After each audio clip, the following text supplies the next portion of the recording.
11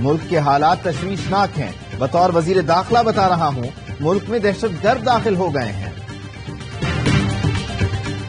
وزیر اعظم عمران خان محب وطن ہیں، آئین و قانون کی پاسداری کا علم اٹھا رکھا ہے۔ سربراہ کاف لیگ چودھری شجاعت کہتے ہیں ہارس ٹریڈنگ کی سیاست کا خاتمہ قومی قیادت کی ذمہ داری ہے۔ الیکشن کمیشن اقدامات کرے، شاید عدالتوں کو بھی یہ ذمہ داری لینی پڑے۔ ایسا نہ ہوا تو بحران اتنا بڑھے گا کہ الیکشن اصلاحات گھڑی رہ جائیں گی۔ میں تو یہ امپورٹڈ گورنمنٹ کو بالکل تسلیم نہیں کروں گا۔ یہ امپورٹڈ حکومت جو لانے کی کوشش ہو رہی ہے۔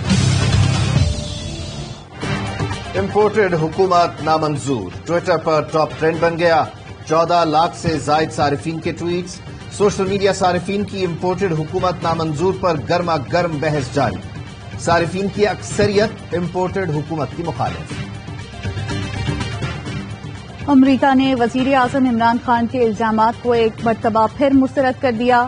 امریکی محکمہ خارجہ کی نائب ترجمان کہتی ہیں الزامات میں کوئی صداقت نہیں، پاکستان کے آئینی عمل اور قانون کی حکمرانی کا احترام اور حمایت کرتے ہیں۔ میں جب ہاسپٹل کے لیے پیسے اکٹھے کر رہا تھا تو وہاں مجھے لوگ کہتے تھے کہ جب ہاسپٹل تو بنانے کے چلائیں گے کیسے، تو میں تب بھی کہتا تھا کہ جو لوگ میری مدد کر رہے ہاسپٹل بنانے میں وہی چلانے میں مدد کریں گے۔ لوگ مجھے کہتے تھے ہسپتال تو بنا لیں گے، چلائیں گے کیسے؟ میں کہتا تھا لوگ ہسپتال بنانے میں مدد کر رہے ہیں، لوگ ہی چلائیں گے۔ وزیر اعظم عمران خان کا شوکت خانم فنڈ ریزنگ تقریب سے خطاب، کہا پاکستانی عوام نے اب تک 63 ارب روپے شوکت خانم کو دیے ہیں۔ 63 ارب روپے کی رقم غریبوں پر علاج میں خرچ کرنا